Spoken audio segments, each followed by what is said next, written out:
Hey, what's up, bienvenue dans cette nouvelle vidéo, c'est une dinguerie, 3 vidéos en 3 semaines, je sais pas ce qui m'arrive, et vous inquiétez pas, dans une semaine je ferme la chaîne. Et aujourd'hui, on commence avec les livres que j'ai lus en janvier, tout simplement, parce que c'est Des fleurs pour Algernon, que j'ai lu en janvier, qui est l'histoire d'un mec qui en fait a un QI hyper faible, et il va être le sujet d'une expérience scientifique qui va le rendre intelligent. Ce personnage-là, au début, je le trouvais très touchant parce que, en fait, il voulait être comme les autres et il pensait qu'il avait des potes autour de lui. Mais en fait, quand il devient intelligent, il se rend compte qu'au final, oui, ils aiment bien rigoler ensemble, mais parce qu'ils se moquent de lui. J'aime bien comment c'est fait, en fait, c'est sous forme, je sais pas si on peut dire épistolaire parce que c'est pas des lettres, mais sous forme de compte rendu, en fait. Il va faire des comptes rendus au fur et à mesure du temps.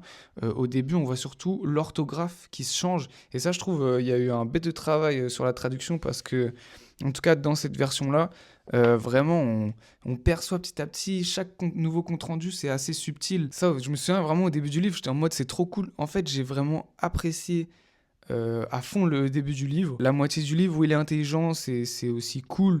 Et on voit que c'est à partir de ce moment-là que je trouve il est moins touchant. Mais sur la fin, j'ai décroché parce que j'ai trouvé ça un petit peu expéditif. Je rentrerai pas dans les détails, mais voilà, globalement, c'était une bonne lecture. Je le conseille quand même. C'est de la science-fiction, c'est hyper intéressant.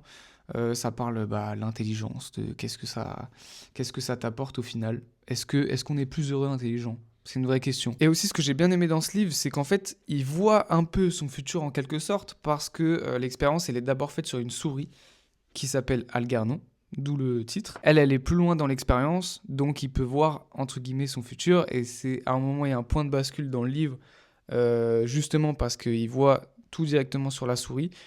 Et c'est intéressant parce que du coup, vu qu'il peut pré-shot où il va être bientôt, il agit en conséquence et il se dit ok bientôt je serai. C'est dur de pas en parler, c'est dur d'en parler sans spoiler.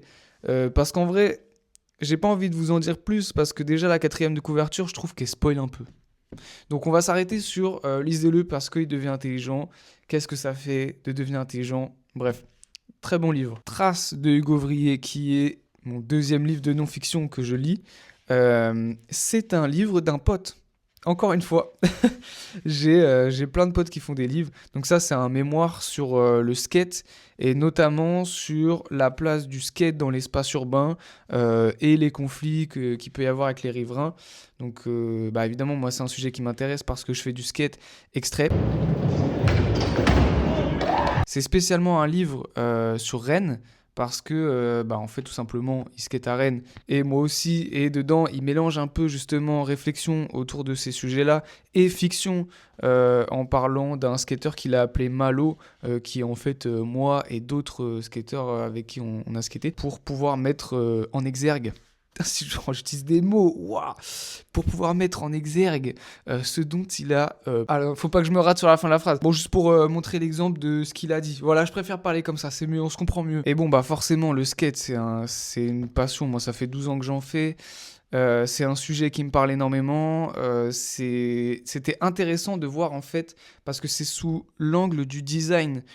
Donc comment des designs peuvent influencer le mobilier urbain et comment il est utilisé. Vous pourrez pas le lire, il n'existe pas. Je crois qu'à un moment il sera publié.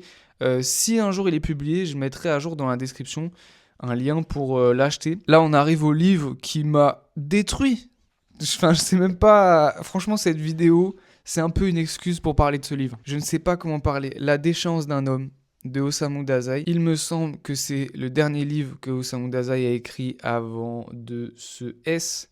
Peut-être que je sais pas, je crois YouTube, il y a des termes qu'on peut pas dire, mais voilà. Il explique comment il se sentait dans sa vie, les différentes étapes par lesquelles il est passé, l'énorme dépression et en fait le masque qu'il portait au jour le jour pour pouvoir évoluer dans la société en faisant un peu semblant d'être normal, alors qu'en fait lui n'allait pas bien du tout. Et justement, sa pire frayeur, c'est en fait d'être démasqué. Quelquefois dans sa vie, ça lui est arrivé qu'il y ait des gens qui vraiment, il peut pas faire le clown, tu vois, genre, parce que c'est son truc un peu de rigoler, de machin, de faire des blagues et tout. Et en fait, il y a des gens, ils voient à travers ça, ils voient qu'il va pas bien. Je dirais que ce livre est effrayant. Pour moi, ça, Ça, c'est plus un livre à lire à Halloween que les livres de Stephen King. Parce que ça fait peur, ça fait froid dans le dos, que tu puisses vivre comme ça sous, je sais pas les mots, quoi. C'est une dinguerie. Et sa vie est folle. Il est témoin de choses atroces.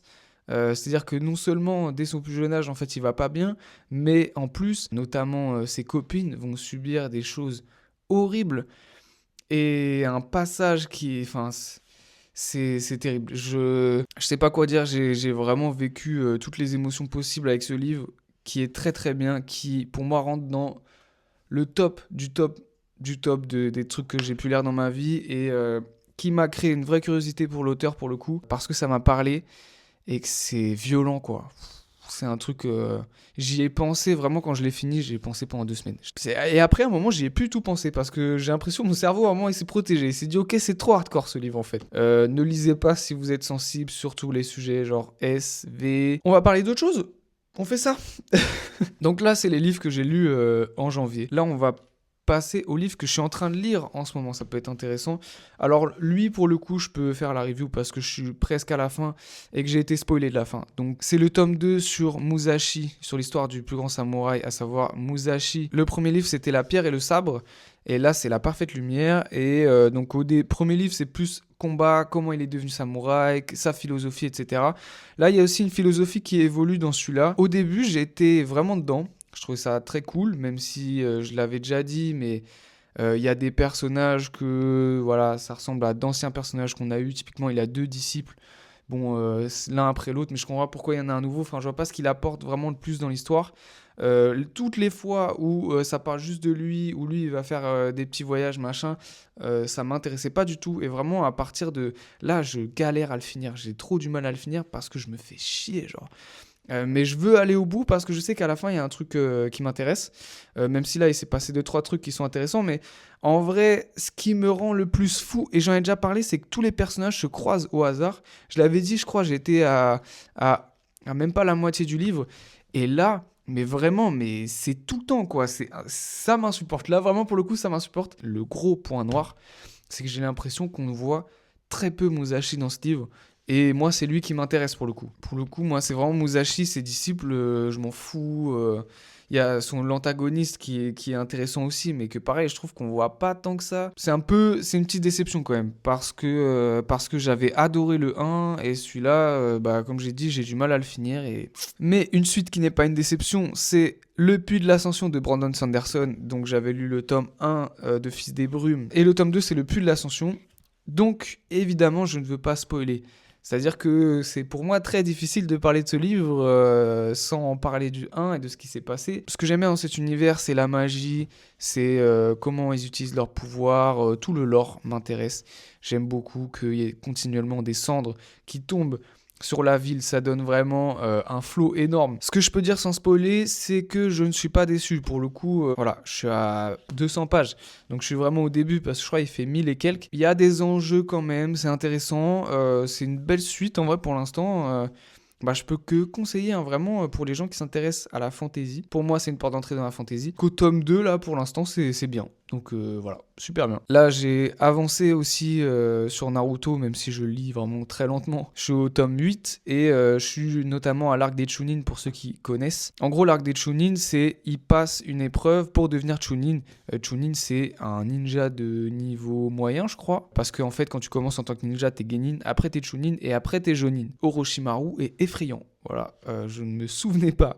Mais vraiment, la rencontre avec Orochimaru, c'est un truc de fou. Tout simplement. Après, là, j'ai vu que la forêt de la mort, donc il me reste encore les classiques combats Lee, Gaara, tout ça. Enfin voilà, pour ceux qui connaissent, c'est trop bien. Quel plaisir. Et en parallèle de ça, je me refais Hunter x Hunter en animé. Et pareil, je suis surpris d'à quel point c'est bien aussi Hunter x Hunter. Donc voilà mes petites recos animé manga là. Et tout de suite, on passe au livre que j'ai acheté / acquis en janvier, parce qu'il y en a que j'ai pas acheté. Le Chant d'Achille de Madeline Miller, qui pour le coup sera le prochain livre que je vais commencer. Donc j'ai déjà dit dans ma dernière vidéo, mais j'ai un book club avec des potes et en fait on a décidé de lire ce livre-là. Donc là faut le lire en février. Donc c'est vraiment le prochain. Dès que j'ai fini La Parfaite Lumière, je commence celui-là. C'est une histoire autour de l'amitié de Patrocle et Achille, je crois. J'en sais pas plus que ça, mais tant mieux, en fait. J'essaie de pas trop me spoiler et en vrai, tout cet univers un peu Grèce antique, moi ça m'intéresse de fou. J'avais essayé de lire l'Iliade, mais je l'avais déjà dit ici, j'ai du mal avec les prénoms, donc c'est une lecture difficile malgré que l'histoire soit méga intéressante. En librairie, j'ai aussi chopé À l'Est d'Éden de John Steinbeck. Donc Steinbeck qui est un auteur américain hyper cité, vraiment tout le monde dit que c'est de la frappe. Ça c'est son gros classique. Alors, il y en a plusieurs mais moi c'est celui-là qui me parle. Parce que je suis une youtubeuse qui s'appelle Anna Wallace Johnson, donc c'est une chaîne anglaise, mais c'est son livre préféré. Il faut que je le lise. Voilà. Moi aussi je suis influencé, hein. C'est pour ça que j'ai cette chaîne, hein, parce que moi je fais la même chose, je vais regarder les recos et donc voilà. Et ce livre me parle énormément. Et grâce à la gratuité de la vie, grâce à la bibliothèque, j'ai été en bibliothèque, je voulais emprunter un livre parce que c'est mes résolutions, il faut que j'aille en bibliothèque, bref. J'ai fini par rien emprunter. Parce que il s'avère que ma bibliothèque locale, les livres qu'ils ont, c'est plutôt axé à un certain âge en fait. Tu rentres dans la bibliothèque, il n'y a que des personnes âgées, les gens qui viennent habituellement, et voilà. Et du coup, j'ai pas trouvé mon bonheur forcément. Mais il y a une boîte à livres gratuite. Donc en gros, tu peux déposer les livres et puis tu peux prendre des livres en fait. Donc tu peux les rendre ou pas, enfin tu fais ce que tu veux.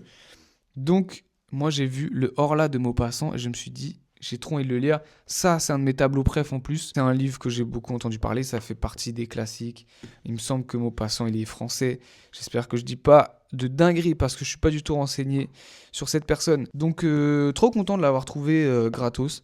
Merci la bibliothèque Tabor Lucien Rose. Et au marché du livre de Sainte-Anne, j'ai trouvé L'éducation sentimentale de Flaubert, que j'ai beaucoup vu, qui a beaucoup été cité. Flaubert, je ne l'ai pas lu, mais il me parle.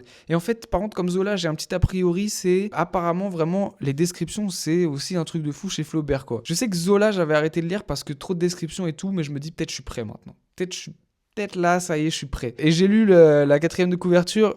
Et ça m'a donné envie. J'avais hésité avec Madame Bovary, mais j'ai vraiment choisi l'histoire qui me parlait le plus. Et j'ai pris l'éducation sentimentale. Mais Madame Bovary, je vais y arriver aussi parce que c'est Potinland. Voilà, c'était mes lectures de janvier. Normalement, je vais essayer cette année peut-être de faire une vidéo tous les mois sur les livres que je lis.